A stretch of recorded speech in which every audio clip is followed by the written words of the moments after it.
Olá, olá, bem-vindos e bem-vindas à TV História em Casa. Você está no Brasil em Casa número 8 e o tema é Palavras são navalhas, discursos políticos na imprensa durante a ditadura militar.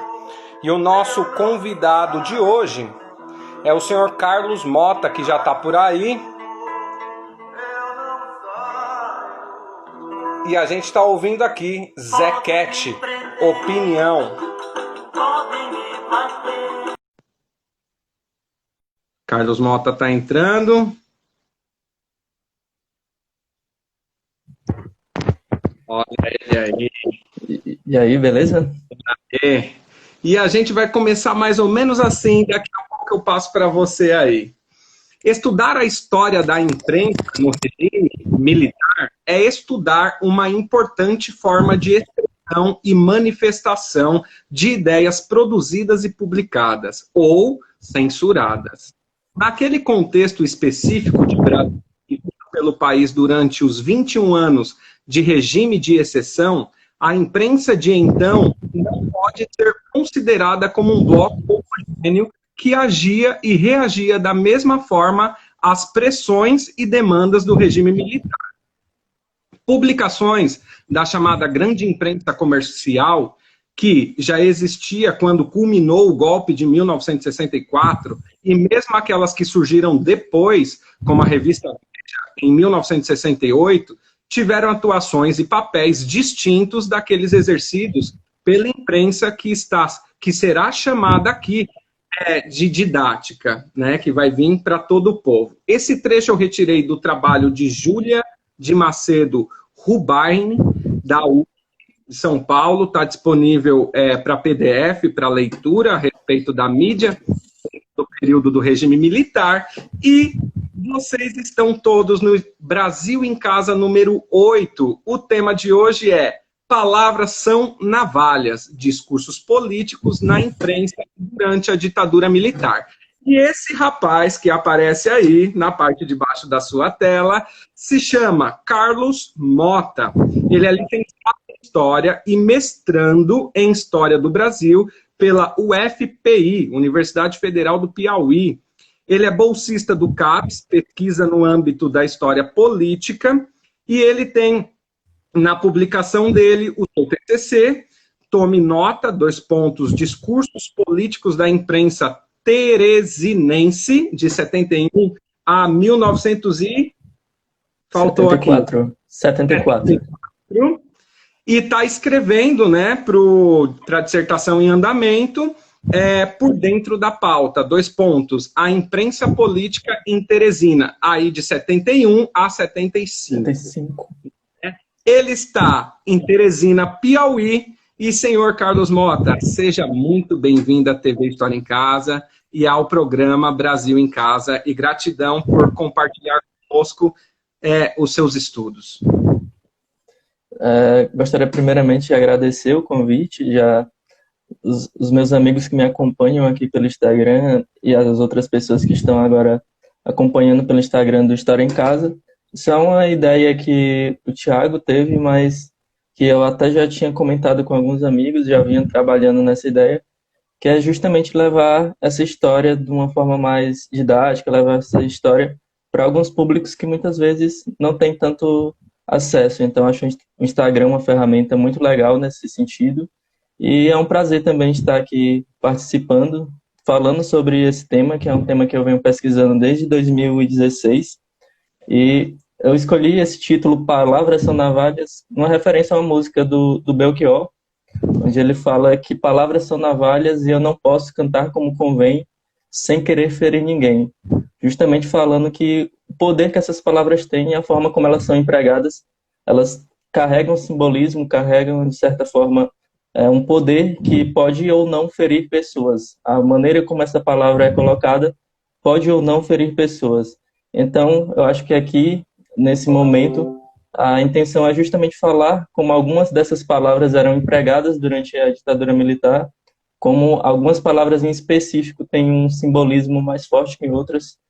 Por exemplo, se a gente fala de uma palavra como cidade, dentro dela a gente vê muitos simbolismos que vão além da definição que a gente vê lá no dicionário. Dentro de uma palavra como, por exemplo, ditadura, tem um simbolismo muito além do que a gente vê no dicionário. Então, acho que é mais ou menos isso que a gente vai tentar falar um pouco hoje. E também é um prazer estar participando e ter essa oportunidade por aqui. Bacana. Carlos, nós vamos tratar de todo tipo de discurso no período do regime militar, da ditadura militar, ou a gente vai fazer um recorte, ou você faz um recorte dentro de alguns tipos de mídia? Assim, na minha pesquisa eu faço recorte a partir da imprensa escrita, sobretudo jornais, e nesse sentido, na pesquisa eu trabalho com 3 jornais em específico, que são de Teresina, são jornais de circulação no que a gente considera de grande imprensa, e aí quando eu falo em grande imprensa a gente nem fala assim de um grande número de leitores, mas por ser aquela imprensa hegemônica, a imprensa oficial, que de certa forma seguia algumas regras de censura, seguia algumas regras também de autocensura. E aí são 3 periódicos que eu abordo sobretudo, que é o periódico O Estado, o periódico Estado do Piauí e o periódico O Dia. Mas, além desses 3 periódicos que eu estudo de uma maneira mais aprofundada, a gente perpassa por vários periódicos do Brasil como um todo, sabe? Para chegar até no Piauí e para poder compreender como essa censura era desenvolvida no Piauí.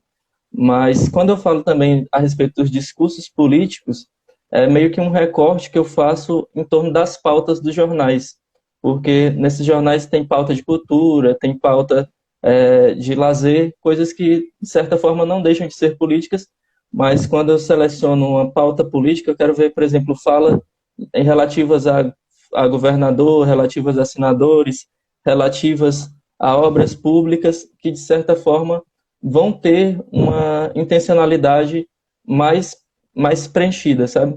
Elas vão carregar uma potência, que é justamente um dos conceitos que eu uso, justamente essa questão do uso do poder das palavras para dizer que a formulação de determinados discursos, elas legitimam ou deixam de legitimar um grupo político, ou coisas nesse sentido. É mais ou menos por aí que é o estudo, sabe?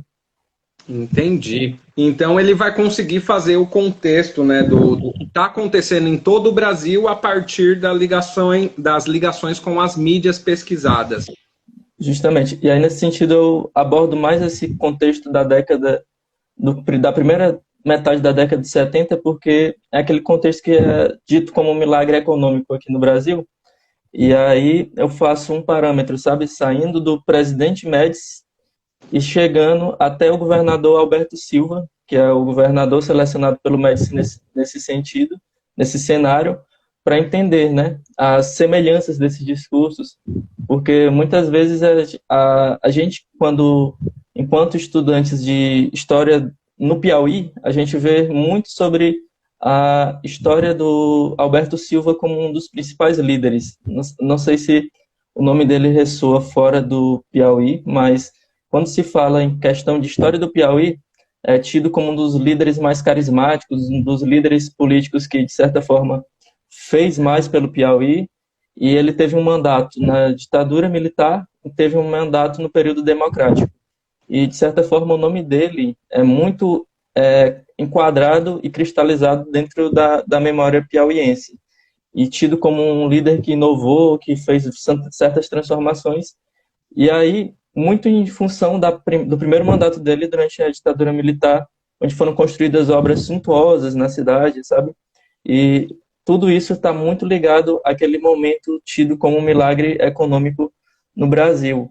Então, de certa forma, quando a gente vai observar e analisar essa imprensa piauiense, tendo em vista já o entendimento da imprensa brasileira como um todo, a gente vai ver que não é um fator exclusivo do Piauí, que não é um fator exclusivo do Piauí esse discurso de modernização, mas que, a partir dele, por ser algo novo dentro do Estado, se cria toda uma imagem, uma memória dentro do governante, porque talvez as pessoas que moravam ali naquele local não soubessem do que se tratava e do que acontecia no restante do país, sabe? Interessante como se cria Cria um mito, em né? regiões, né, diferentes, vai criando a mesma ideia e sendo representada, né, por personagens diferentes, mas toda uma estrutura, né, que vai É, criando sobre a sociedade, né? justamente, é algo que a gente fala como até mesmo plano de integração nacional. Se a gente for observar o contexto dessa primeira metade da década de 70, aqui no Nordeste, em regiões também como o Norte, haviam projetos econômicos voltados para essa integração nacional. Se a gente for observar, é desse momento que sai o Plano de Integração Nacional de 1970, com um grande fundo de renda para as regiões da Sudene e da Sudã. Saem projetos como, por exemplo, a Transamazônica, saem projetos de transposição, saem projetos como, por exemplo, de obras de hidrelétricas. Então, há todo um projeto nesse sentido, há todo um projeto de modernização nesse sentido, que é incorporado por todas as capitais, praticamente, do Nordeste, e há também essa necessidade de se criar uma narrativa positivada da ditadura militar, onde, de certa forma, esses projetos econômicos, esses projetos de modernização política, eles, na verdade, são uma fachada, né, para toda a política autoritária que vai acontecendo nesse período. Então, acho que o diferencial desse texto que eu tenho escrito é justamente essa noção de tentar posicionar o local de fala dos jornalistas, posicionar o local de fala dos políticos como pessoas e como sujeitos que têm uma ideia de legitimar a ditadura militar a partir dessa posição e, de certa forma, silenciam outros acontecimentos, como, por exemplo, silenciam tortura, silenciam prisões políticas, silenciam, por exemplo, espionagens, silenciam toda essa outra parte que eles consideram negativa do regime, sabe? Certo, interessante. Porque aí a gente constrói um poder muito forte das palavras em sociedade, né, para a Sim, dinâmica social, né, através do discurso. E a gente entende que há um controle governamental da mídia, né, da grande sim. mídia.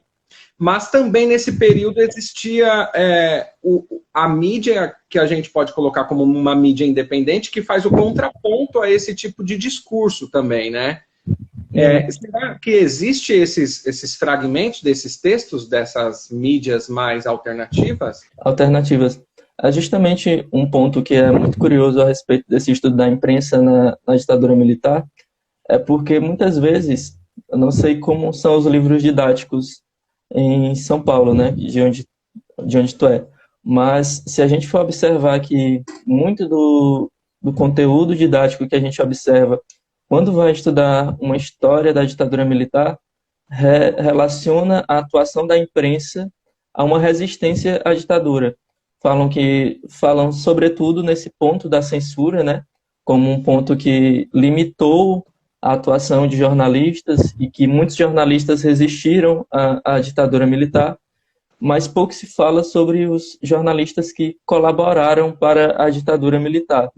Então, um dos pontos que a gente vai observar quando faz uma análise mais profunda da imprensa nesse cenário é perceber que muito dessas pessoas que eram resistências, eles eram a menor das menores células, sabe, dentro da imprensa, o que reinou, de certa forma, como hegemônico na imprensa nesse período foi um discurso de apoio ao regime militar. Muito embora eles se sentiam desconfortáveis, sim, sobre as limitações que eles recebiam do regime. Era algo até que eu estava escrevendo hoje à tarde, e que eu já estou nesse período de escrita, né, da dissertação, que o governo brasileiro, em primeiro ponto, ele tentou, ao máximo, manter o discurso de que se vivia um tempo normal, que se vivia um tempo democrático. Em nenhum momento eles se assumiam como uma ditadura militar. Os apoiadores do golpe, os conspiracionistas do golpe militar, em todos os momentos eles relacionam a sua atuação a um período como uma revolução, ou então como um contragolpe em relação ao comunismo que se podia alastrar dentro do Brasil. Em nenhum momento eles se colocam como culpados e dizem que aquilo que eles fizeram foi errado. Então, dentro desse cenário, eles se sentiam desconfortáveis em fazer, de certa forma, medidas que deixassem totalmente explícita a sua violência. Então, a censura era algo que eles não achavam legal, estar deixando as caras que estavam censurando jornais. Por exemplo, a tortura, eles não queriam deixar, de certa forma, as caras que estavam torturando pessoas. Até mesmo os assassinatos políticos, se a gente for observar, eu acho que até o Eugênio chegou a comentar na live na semana passada, muitos dos assassinados politicamente não foram, de certa forma, revelados no momento. Foram pessoas que ficaram tidas como desaparecidas ou pessoas que, de certa forma, só anos depois foram entendidas como vítimas da ditadura naquele momento. Então, com a censura, aconteceu algo parecido.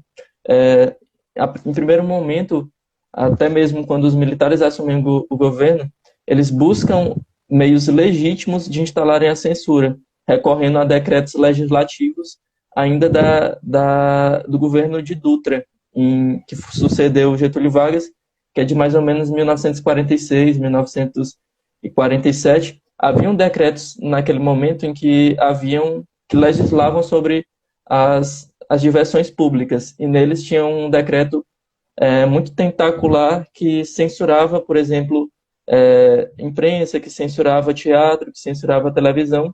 Então, os militares, quando assumiram o governo, eles, em primeiro momento, eles recorreram a esse decreto, ainda do regime Dutra, para legitimar a censura. E, posteriormente, quando houve o recrudescimento do regime militar, que ele se tornou mais duro, que se tornou mais perseguidor às oposições, e com as 5 também, houveram também tentativas no âmbito legal e decretos de lei que legislavam a respeito da censura.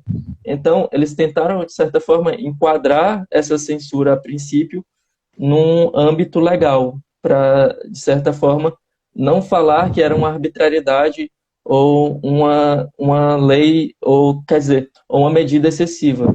Mas aí a gente se pergunta, né? Por que algo dentro da lei, ele é, de certa forma, legal? Ou se a gente for parar para pensar, porque algo é dentro da lei, ele é algo ético, coisas assim. Se a gente for parar para pensar, até mesmo na história do Brasil, a gente pode perceber exemplos disso, onde haviam leis, como, por exemplo, que permitiam a escravidão, e a gente se pergunta, né, qual é a jurisdição ética sobre isso, né? Então, existem esses parênteses para se falar a respeito da atuação da censura nesse período. Mas não só a legislação como lei, mas também havia outra medida que o governo se utilizava muito para ter esse controle sobre os jornalistas. E se eu estiver falando muito rápido, tu pode me interromper e fazer perguntas. Já que você fez uma pausa, eu quero colocar 2 pontos aí dentro da sua fala, mas está maravilhoso. Sim. Eu falo para todo mundo que vem aqui que é ótimo, né, a gente trocar esse conhecimento, que eu sento aqui e vou aprendendo demais com cada um que vem aqui. Eu estou muito agradecido por isso. 2 pontos aí dentro da sua fala. Essa ação do Estado fora da lei, né, aquém da lei, e sendo naturalizada. Uma vez eu vi um professor da USP, aqui de São Paulo, né, falando que isso é terror de Estado. Terror de Estado são práticas ilegais, mesmo à luz da legislação vigente. Né? Então, tortura, sequestro, execução, desaparecimento de cadáveres, né? Então, isso a gente pode configurar como terror de Estado. E um outro ponto que é muito interessante, né, nessa fala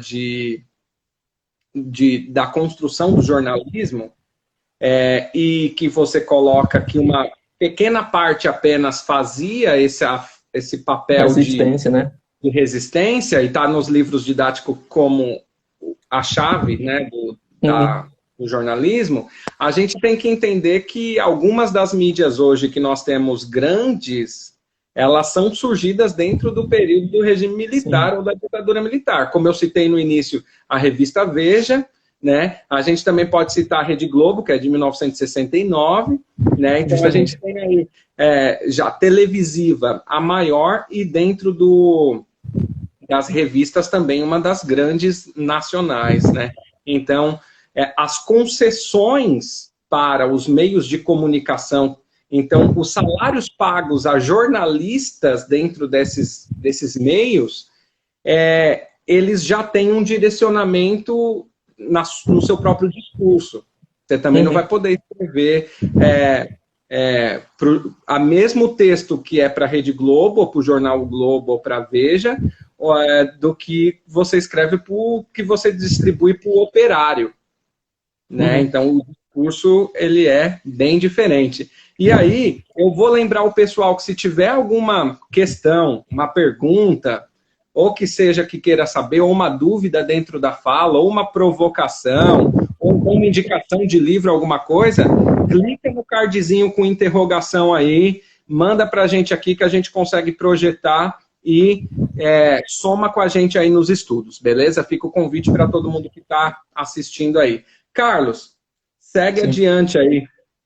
Foi perfeita a tua colocação, porque era justamente o segundo ponto que eu ia colocar, né, que eu citei, que algumas das estratégias utilizadas pelo Estado, a primeira era tentar enquadrar na ordem legislativa essa censura, e a segunda era justamente esse favorecimento econômico de muitas empresas jornalísticas como uma estratégia de controle, porque tem até uma fala do Pompeu Souza, que é um jornalista muito forte nesse cenário, onde ele comenta que o favorecimento ou a perseguição eram as ordens vigentes no governo. Ou seja, se você optava por falar positivamente a respeito do governo, você era favorecido com recursos econômicos.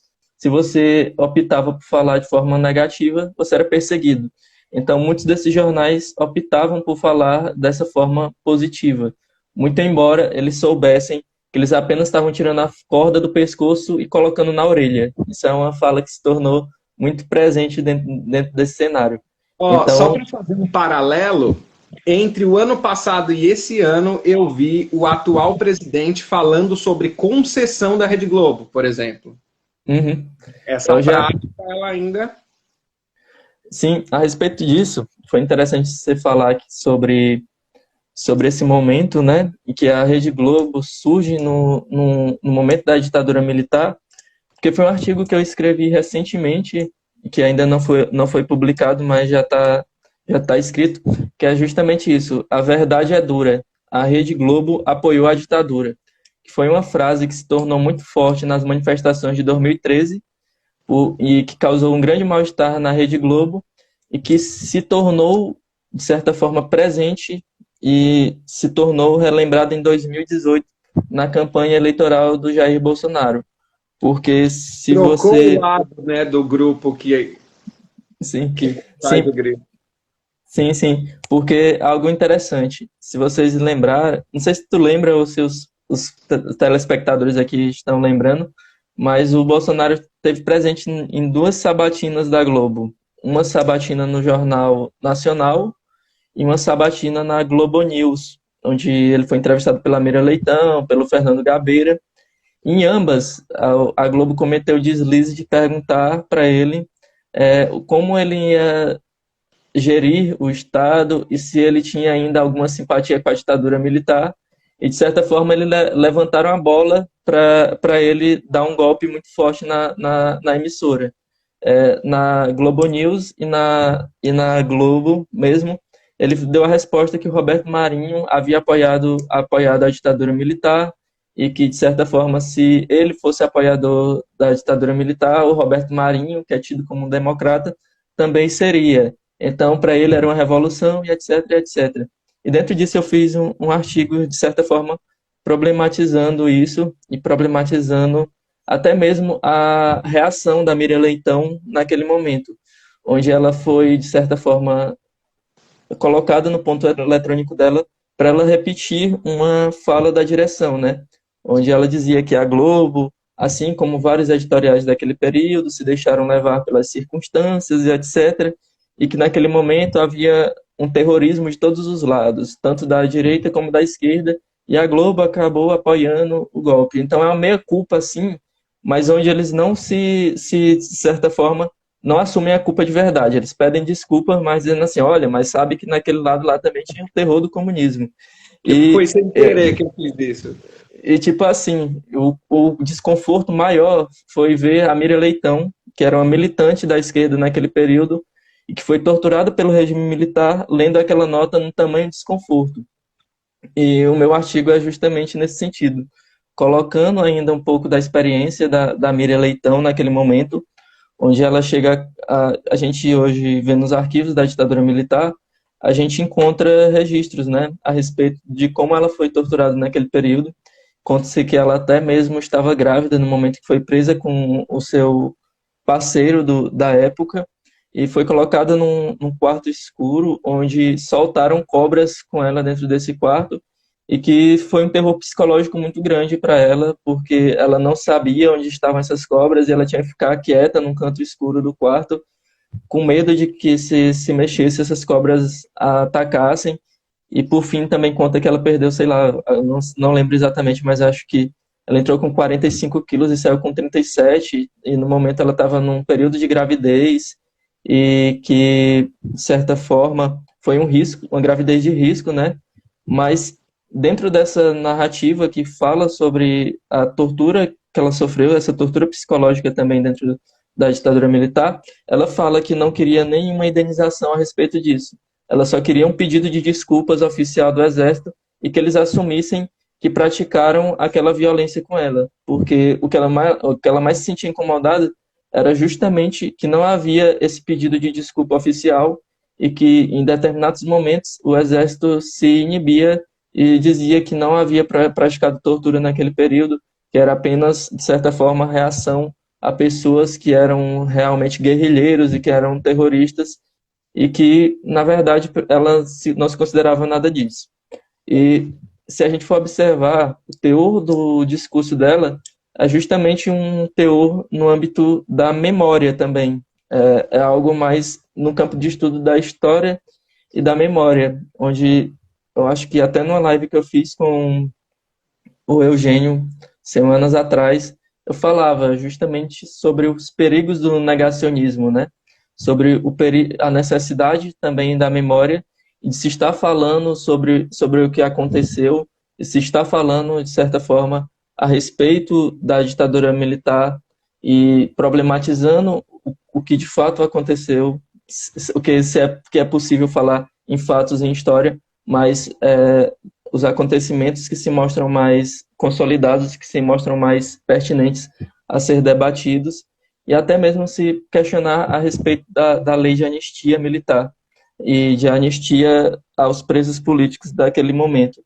Porque se criou uma cultura, por um lado, de esquecimento, se criou uma cultura de página virada a respeito da ditadura militar para os militares, e se criou uma cultura de veias e cicatrizes abertas para as pessoas que foram perseguidas.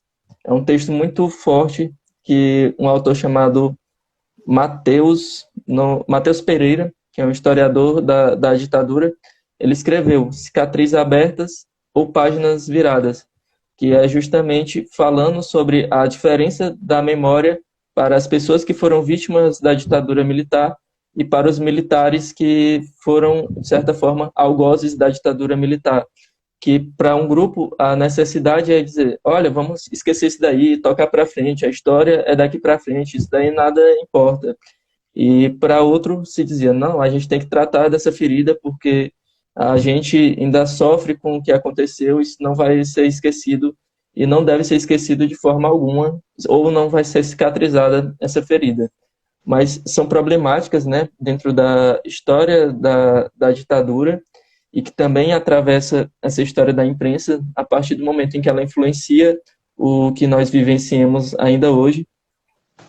E dentro do meu artigo é justamente essa conclusão, né? Que as emissoras de televisão, emissoras de rádio e grupos jornalísticos, muitos deles foram apoiadores dessa ditadura naquele momento, e até hoje eles também surfam nessa narrativa da imprensa como resistência. Esse discurso que muitas vezes se tornou hegemônico, eles surfam nessa onda como se eles não tivessem feito nada de negativo. É como se houvesse, de certa forma, uma banalização do mal, sabe? Já pegando mesmo um gancho com a história de outros regimes, como o regime totalitário nazista, a gente vê muitas narrativas em torno desse período, problematização até mesmo de pessoas que trabalhavam e que eram oficiais de baixa patente dentro do regime nazista, onde eles achavam que estavam, de certa forma, só cumprindo a lei, mas não se perguntavam qual as implicações que tem essa lei. Eles diziam assim: nossa, eu sou tão ignorante que eu não tenho capacidade de questionar que é errado matar aqui essa quantidade infinita de pessoas. É como se eles colocassem na posição defensiva. Não sou eu que sou um sujeitinho aqui qualquer que vai questionar. É errado eu abrir o portão, é errado eu botar as pessoas aqui para dentro para serem mortas. É justamente essa problematização, né, da banalização do mal. Carlos, esse período que você falou, né, da relação entre os traumas, né, de quem está de um lado e de quem está do outro, isso remonta um pensamento de Marx a respeito, né, da sociedade, que aí a gente vai levar, que está dentro do Partido do Manifesto Comunista, o oprimido e o opressor, né? Uhum. Então a gente vai ter em todo o período da sociedade, seja na Grécia Antiga, na Roma Antiga, na Idade Média, né? Hoje em dia, na ditadura, o oprimido e o opressor. E o importante é fazer a observação que tanto o oprimido quanto o opressor vão levar cargas psicológicas pesadas para tratar posteriormente, enquanto houver essa disputa social, né? Então ela vai estar em confronto o tempo todo e causando esses reflexos na humanidade, enquanto ela não perceber que ela é um todo, né? Que está brigando à toa ali, né? Pelas situações, né? Interessante. Segue aí, Carlos. Não sei como você preparou aí. Que aqui a gente vai eu tô fazendo aqui também no improviso, conforme as dúvidas vão surgindo. Mas então, sobre tu ter falado justamente dessas cargas psicológicas, me trouxe para o debate, me trouxe para o pensamento justamente também uma questão sobre a história dos sentimentos. Que o sentimento também tem história, que ele tem, de certa forma, as cargas que vão influenciar, né, nessa história. Assim como as palavras e os sentimentos também influenciam. E quando eu falo sobre a história da imprensa, eu também falo sobre a história do medo, porque essa história do medo, ela acaba atravessando, muitas vezes, a decisão e acaba também atravessando a postura de muitos jornalistas. Como eu falei, né? Eu falei aqui até que era uma fala que se tornou engraçada do Pompeu Souza, que ele se escolhia se a corda ficava no pescoço ou se ficava na orelha. E tudo isso também perpassa a história do medo, porque haviam vários motivos para você apoiar e não, de certa forma, combater o regime militar. Você podia, de certa forma, ser acomodado, achar que estava tudo bem acontecer. Você poderia ser um apoiador desse regime e achar que realmente isso devia acontecer dessa forma, porque você achava isso legal. E outra forma de falta de ação era o medo, que inibia essa ação, porque é algo que eu até coloco dentro da minha dissertação, e com base num texto que é muito lido dentro da história como um todo, que é Por uma História Política, do René Rémond, uma coletânea onde vai ter vários fragmentos de estudo político, seja da história da mídia, seja da história da opinião pública, dos partidos políticos, da imprensa, e eles traz algo que é muito importante e que eu acho que é uma chave de leitura muito valiosa quando você estuda com imprensa, que é entender que a imprensa não é um corpo autônomo e independente da sociedade, mas ela é composta por pessoas, ela é composta por sujeitos como eu, sujeitos como você, ou sujeitos como essas pessoas que estão nos assistindo. Ou seja, elas carregam todo o peso da sua vida ao partir para o seu emprego. Tipo assim, eu estou aqui trabalhando como Carlos, mas a minha história de vida ela não sai de mim enquanto eu estou aqui trabalhando. Todo o peso da minha existência não sai de mim. A relação que eu tenho com minha família, a relação que eu tenho com os meus amigos. Então, isso também era um fator que inibia, não é tentando tirar a culpa dos jornalistas, mas isso também era um fator que inibia muitos de resistirem, porque eles pensavam, eu posso fazer aqui meu trabalho de uma forma meia boca, sem tocar nas pautas polêmicas, que eu, da mesma forma, vou receber os meus benefícios e vou sobreviver e vou voltar para casa para cuidar da minha família e para cuidar dos meus filhos. Ou eu posso, aqui numa atitude ousada, estar me arriscando sem saber o que é que eu vou ganhar por isso. Então, o medo também, esse sentimento, é algo que atravessa as relações da vida e das decisões dos jornalistas, sabe? Uhum. Só quero compartilhar um pensamento que existe aqui, o não agir dentro da ideia de oprimido e opressor, o não agir coopera com o opressor. Justamente. Né? Tem que ficar claro isso, né? Você não agir, né? Nós somos seres políticos o tempo todo. O ser humano é político, né? Então, o não agir, né? Seja por medo, seja por qualquer outra questão, ele coopera com o opressor na ideia de oprimido-opressor, né? Sim. Recentemente não, foi antes de ontem, foi sábado, é mais do que recentemente.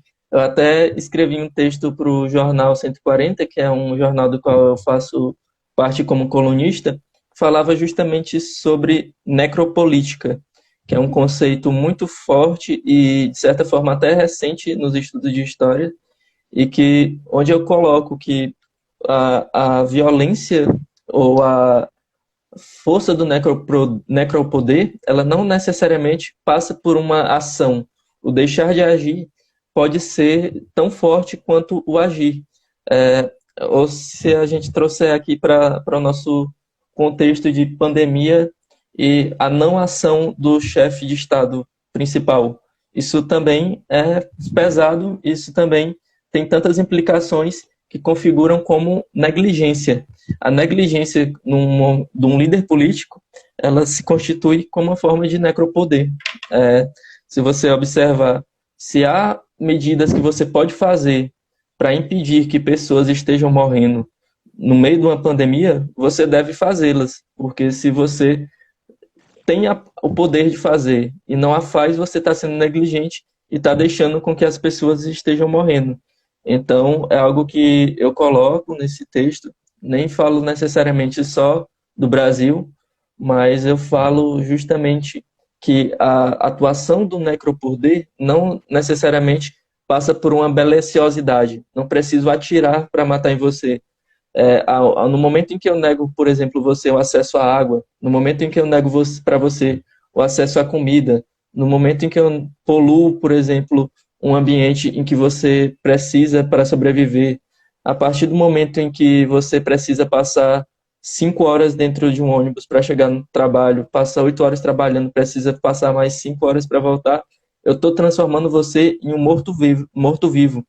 A partir do momento em que há várias operações dentro das zonas da cidade, onde há tiros acidentais em que pessoas estão morrendo por meio desses tiros, dessas balas perdidas, isso também é necropoder. Ela pode ser tanto uma ação ativa como um deixar de agir. Então, é um parêntese muito, muito bom que você abriu e que eu acho que atravessa relações não só do presente, mas todas as relações, se a gente for observar no passado, são atravessadas por esse necropoder, embora seja um conceito que a gente esteja conhecendo mais recentemente, né? É um conceito que ainda não foi muito explorado no âmbito da história, até por ele ter sido desenvolvido, assim, agora mesmo, nesse último século, né? Não é como conceitos de poder, como conceitos de estratégia, ou conceitos mais rebuscados que a gente já conhece há muitos e muitos anos. Mas é algo para a gente estar incorporando. Mas se parar para pensar, esse conceito de necropolítica, ele traz uma visão por outro ângulo de um conceito que é também um pouco já explorado, que é o de biopoder, que é do Michel de Foucault, né? Onde ele, no livro da história das sexualidades, ele traz justamente esse conceito do biopoder, do direito sobre a vida, do poder sobre a morte, mas por outro viés, né?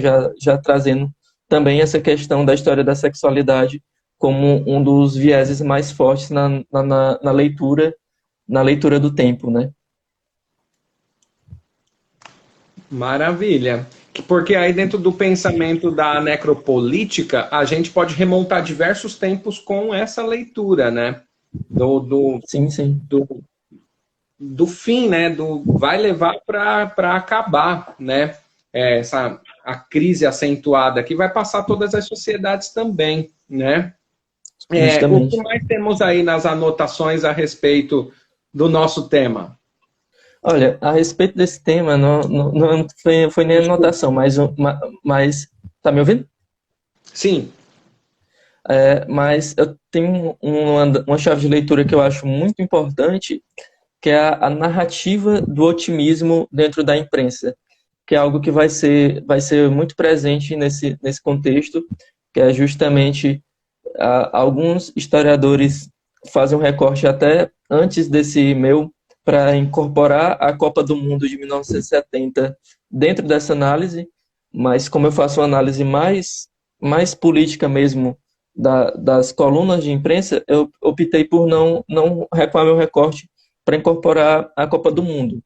Mas essa narrativa da positivação, da conquista, do renascimento do Brasil, ela é muito presente nesse cenário.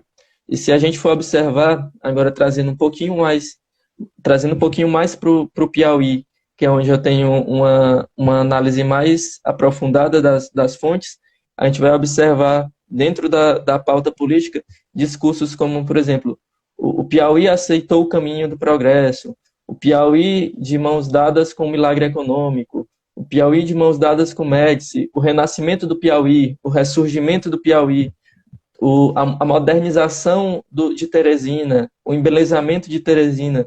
São diversas matérias, são diversas pautas onde a gente vai perceber uma narrativa positivada daquele momento, uma narrativa de modernização daquele momento, e sempre com a ideia de que a partir de agora tudo vai ser diferente, a partir de agora tudo vai ser novo. E dentro da minha análise, dentro do meu texto, eu faço uma relação dessa discursiva de positivação do futuro, ou desse desejo do futuro, dessa modernização, desse sonho com o progresso, ou desse sonho com um futuro melhor, como, de certa forma, uma transposição para o discurso político de um discurso messiânico religioso, onde você compreende o presente como um momento de sacrifício. Olha, você vai ter que sacrificar aqui sua vida, você vai ter que dar duro, você vai ter que trabalhar, porque o amanhã vai ser um momento próspero, um momento em que nós vamos estar vivenciando as boas novas, onde, de certa forma, tudo vai dar certo. É agora um momento de transição, um momento de ruptura. Aquele passado atrasado, ele vai ficar para trás agora. Agora, quando a gente assumir esse projeto, nós vamos trabalhar juntos.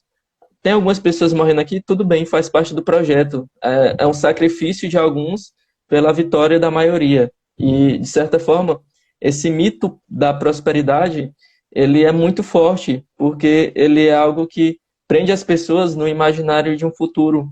E ele não cobra resultados aqui no presente. Tipo, as pessoas entendem, aqui eu estou sofrendo, mas a minha próxima geração, ela vai vir renovada, vai vir vivendo dentro de uma sociedade melhor. Então, eu problematizo toda essa lógica. Por que que isso é bom, então? Por que esse é um discurso otimista? Então, aí eu levo logo a lógica até mesmo do Nietzsche, sabe? Do princípio da moral, por que que é bom sofrer, sabe?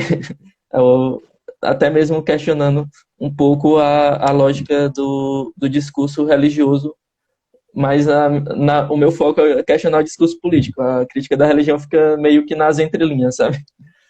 Tá certo. Ó, vamos lá, mas enquanto você discursava, você me fez pensar em duas coisas aqui. Primeiro, nessa proposta do discurso otimista, né? E aí eu quero lembrar que Regina Duarte, não há muito tempo atrás, dentro desse atual governo, como ministra da Cultura, ela, em uma entrevista sabatinada, eu acho que era CNN Brasil, se eu não me engano. Nem lembrava desse episódio. Ela vem com o jingle de 1970. Né? Pra frente Brasil. E para frente Brasil, salve, né? Então cabe muito bem dentro da sua fala. E aí um outro pensamento que me vem dentro desse discurso seu, do otimismo, é o pensamento da esperança, né? A esperança dentro da mitologia grega, ela é colocada dentro de um baú, de um caixote ou de um vaso, né, o que se utilizava na Grécia Antiga, e ela é mandada para a Terra dentro desse baú, junto com as coisas ruins, né, do mundo. Então, uma mulher traz para punir os homens que ali viviam. E a esperança, né, a caixa de Pandora, né, famosa caixa de Pandora, quando ela derruba e tudo sai, a maldade toda de dentro, ela consegue fechar e a única coisa que fica dentro é a esperança, né? Então, veio junto com as maldades também. Então, você não estar presente, né? É você viver o futuro, querer estar no futuro, excesso de futuro. É justamente o que... Eu nem tinha lembrado desse episódio da Regina Duarte, mas é muito simbólico, né? Como o discurso político, às vezes, ele se repete. E só para fazer mais um parêntese ainda sobre esse discurso como algo muito ligado ao religioso, até o nome do período como ficou conhecido é uma relação com religioso, né? Porque milagre econômico, também com essa lógica de você fazer seus sacrifícios em nome de um milagre. E aí, dentro dos discursos, tanto do Médici como do Alberto Silva, vai haver toda essa confabulação da ideia do futuro como um momento de vitória. E dentro desse cenário vai ter um sujeito que é muito, muito pertinente e que às vezes não é muito lembrado, que é o secretário principal, chefe da agência de propaganda do governo, que é o Otávio Costa, que é o chefe da AERP, que é a Agência Especial de Relações Públicas, em que ele é um sujeito totalmente diferente de todos os militares daquele período, porque a maioria se caracterizava por esse formato meio durão, né, meio tecnicista, e o Otávio Costa, ele é um poeta, ele é um intelectual a serviço do regime militar. Então ele vai dar toda uma lógica diferente a essa narrativa do período. Por exemplo, é ele que faz o discurso de posse do presidente Médici, onde o presidente Médici faz um discurso totalmente messiânico, um discurso em que ele conclama para si: sou eu, homem do povo, homem da mata, homem da família, que estou me entregando nessa missão a serviço do Brasil, a serviço da nossa prosperidade. E até então, antes dele fazer esse discurso de posse para o presidente Médici, ele era apenas um cara que era totalmente julgado por todos os outros militares. Dizia: esse daí é um metido a poeta, um cara fútil, não tem nada a ver, não tem nada do que ele está fazendo aqui. Mas o discurso conclamou e, de certa forma, causou tanta sensibilidade em muitas pessoas, no grande público, que a partir daí o nome do Otávio Costa despontou. E vai ser justamente ele que vai ser o nome da propaganda do Brasil em todo esse período, sabe? Então ele vai utilizar muitos recursos também literários, ele vai utilizar muitos recursos que tornam a propaganda política do Brasil mais tragável. Por exemplo, ele tem uma sacada de não utilizar a personificação de um sujeito como representante, por exemplo, do projeto de Brasil. Ele tenta, tipo, fazer isso de formas sutis, diluídas dentro das propagandas, para que as pessoas não tenham a sensação de que estão recebendo uma propaganda oficial.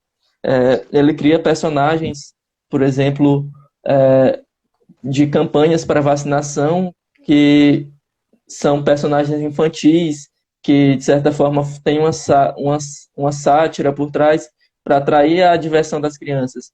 Ele faz, por exemplo, propagandas voltadas para a educação cívica com um personagem como Sugismundo, que é um personagem que suja as ruas das cidades, mas aí que ele recebe uma educação e passa a entender que o papel de cidadão não é aquele. Então, são várias propagandas políticas nesse momento em que não há, de certa forma, aquela conotação do oficial, não tem toda aquela força do oficial por trás, em que as pessoas vão sendo diluídas e nem sequer percebem que estão recebendo essa propaganda, sabe?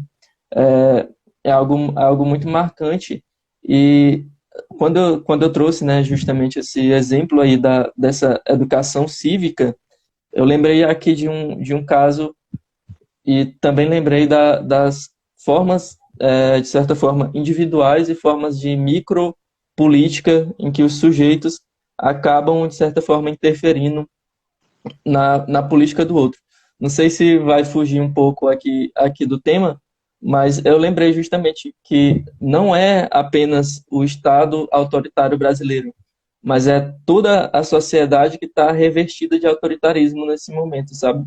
Não é falar apenas da ditadura militar, enquanto os militares como algo isolado da sociedade. A maioria, ou grande parte da sociedade, se mostrava integrada nesse projeto, e muitos deles apoiavam esse projeto e levavam para suas relações familiares ou para suas relações cotidianas traços dessa opressão.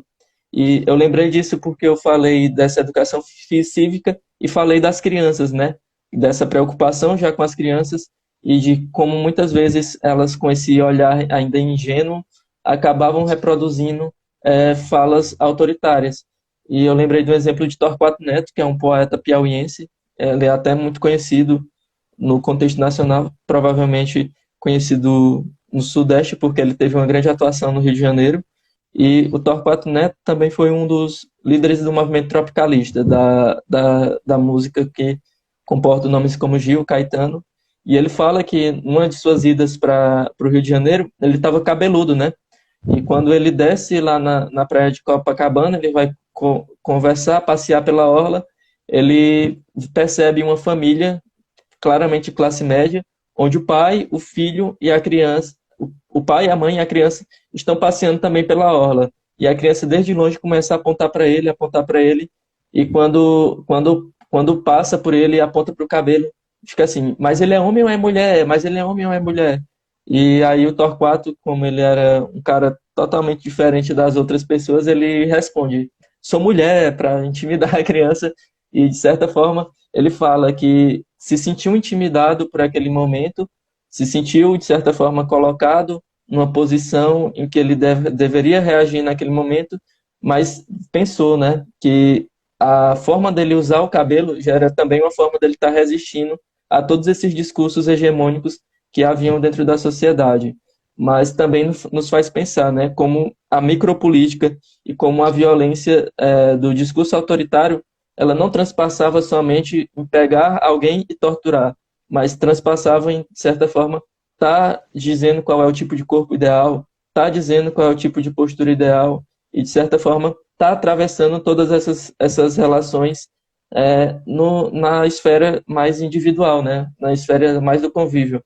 Não é apenas algo que a gente deve pensar o autoritarismo do período como algo isolado no discurso dos militares. Então, eu acho que é uma chave de leitura muito importante e é justamente essa divisão que eu faço no meu texto. Eu acabei dividindo a fala que não foi de maneira planejada, mas justamente no meu texto eu faço algo parecido com isso. No primeiro capítulo, algo voltado o que é o discurso do poder, tipo, discursos políticos, o que é o discurso do poder e o poder do discurso.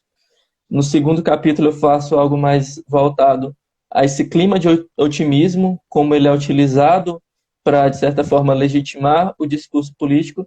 E no terceiro, eu ainda não escrevi, mas está na minha cabeça que vai sair, que é justamente como os discursos políticos controlavam os corpos, sabe? Então é mais ou menos por aí a minha pesquisa. Bacana, Carlos. O bacana é que a gente consegue ir e voltar, né? Sim. Carlos, o Instagram avisa aqui só faltando 30 segundos. E aí eu acho mancada quando aparecer, falar, 30 segundos. Tudo A bem. gente tem cerca de, deixa eu ver aqui, cerca de 4 minutos para conversar. Uhum. Eu acho que é um bom momento para eu perguntar, tem alguma coisa dentro da sua pesquisa, dentro dos seus textos, Uhum. que é importante dizer e eu não consegui explorar, não consegui trazer em questão, você também não teve espaço para colocar, que você precise compartilhar? Acho que, de certa forma, o de mais essencial, acho que foi dito. Não, não percebo, assim, pelo menos no momento, talvez quando acabar a live eu lembrei, pô, não esqueci daquilo, mas no momento agora eu não consigo pensar em algo, assim, muito forte que eu deixei de preencher Então a ou de gente colocar. segue conversando, aí a gente Perfeito, finaliza com o tempo aqui, né? Mas justamente. muito interessante, achei bacana. Eu estou conversando já há alguns tempos aqui a respeito de mídia, está sendo muito recorrente. Sim. Semana passada conversei com o Eugênio, conversei Uhum. também com o Alexandre. Semana passada também conversei sobre os boletins de Júlio Mesquita, aqui no estado de São Paulo, dentro do Sim, período. Mesquita. Eu tenho um amigo que pesquisa sobre Júlio Mesquita Filho. Ah, sim. Então tá sendo muito recorrente. Essa semana a gente ainda vai falar da Veja nas eleições de 89 também, com a Sabrina, dia 24. Então, Sim. tá aí um tema que tá vindo bastante para a gente observar. E fazendo um paralelo, o que você, estudante da mídia desse período ou de outros períodos, a leitura de hoje, o período midiático de hoje, por exemplo, estamos fazendo mídia. Hoje nós somos uma concorrência da Rede Globo. Sim, sim. É algo que eu acho muito interessante, eu venho falando para os meus amigos já há algum tempo, que eu me posiciono como um apoiador justamente dessa cultura de proliferar. Não vou conseguir falar a palavra aqui, mas eu me posiciono como alguém que apoia justamente essa mídia alternativa, apoia essa importância da gente estar comunicando, e também falo que por muitos e muitos anos a gente, como historiador, se posicionou como um pouco receoso, com o pé atrás em relação a essas plataformas. Eu acho que a gente demorou um pouco para chegar nesse momento, sabe? Porque se a gente for observar, tem muita gente que não é historiador ou que não tem esse compromisso que nós temos com o conhecimento histórico e que está utilizando ele, que está falando dele de maneiras a servir ou desservir a política brasileira. Por exemplo, negacionismo em torno de muitos acontecimentos históricos, uma narrativa negacionista em torno de, por exemplo, escravidão, né? Narrativas negacionistas em torno à ditadura, utilização de termos como dita branda, são coisas que vêm sendo comuns em alguns grupos de comunicação. E, de certa forma, nós deixamos um pouco eles ocuparem esse espaço, até mesmo por falta de tentativa, por falta de busca da nossa parte. A gente vê ainda muito na academia, muito nas universidades, a pergunta, né? Como se tornar mais acessível às pessoas? Algo que a gente vê como a história chegar nas pessoas de forma mais didática, que muitas vezes esses debates se fecham, né, apenas dentro da universidade. Então, acho que é importante a gente estar ocupando esses espaços e essa mídia alternativa eu acho uma boa forma de fazer isso. Gratidão, Carlos, por essa 1 hora de conhecimento. Gratidão mesmo. Eu que agradeço o espaço. Valeu. Tá certo, abraço, até mais, valeu. Valeu.